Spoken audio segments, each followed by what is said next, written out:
lives with limitless possibilities ahead of them. But what these boys would grow up to become: brutal killers. Could their brains have provided a roadmap to the sickness that would consume them? Every mean, vicious psychopath, once upon a time, was an innocent young baby. For some people, the die are cast early in life. Recent research suggests that psychopathy is evidenced in the brain, and that those who wind up killing over and over may have been born to do so.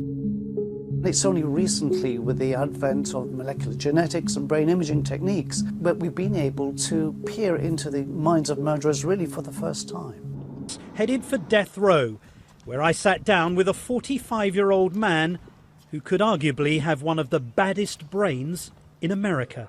The first time I did a shot of dope, it was the best feeling I ever had in my life.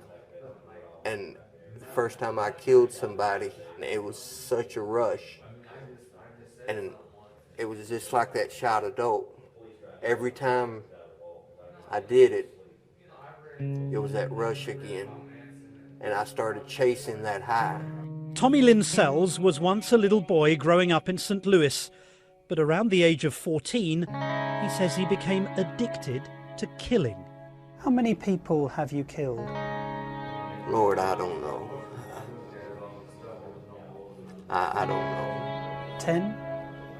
Yeah, 20? probably. 30? It's up there. 50? But see, I'm not Billy the Kid making notches on my holster, so I know it's been a lot.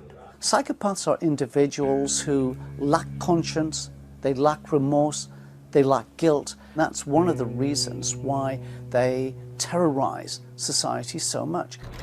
Sells is on death row for one murder, but he's linked to at least 17 more. The drifter's vagrant lifestyle helped him elude police for nearly 15 years, as victims turned up from coast to coast. I am hatred. When you look at me, you look at hate. When I look at you, I look at hate? When you look at me, you know what hate is. 'Cause I don't know what love is. Two words I don't like to use is love and sorry, because I'm about hate. His methods for killing were as random as the people he targeted. He raped many before cutting their throats or beating them, stabbing others and strangling some. Vicious cycle. I couldn't help but be grateful for the glass between us. I don't have no feelings no more. No emotion, no.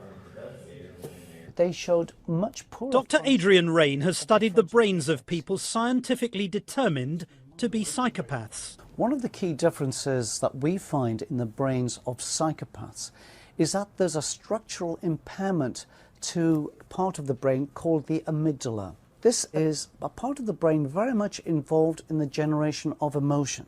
It was structurally deformed in the psychopaths. I like to watch the eyes fade, the pupil fade.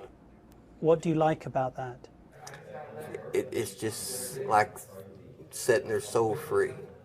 They just don't have those normal feelings of revulsion and disgust. They are the last images of the Dardeen family. One sadistic crime Sells confessed to shows the callous, unemotional disregard for human life typical of psychopaths. A 30-year-old mother, 7.5 months pregnant at home with her 3-year-old son, both bludgeoned to death. What are you thinking and feeling when you kill someone? It's just like that drug. I'm after that drug again. I don't have an on and off switch. I'm just after that drug. I'm after that feeling.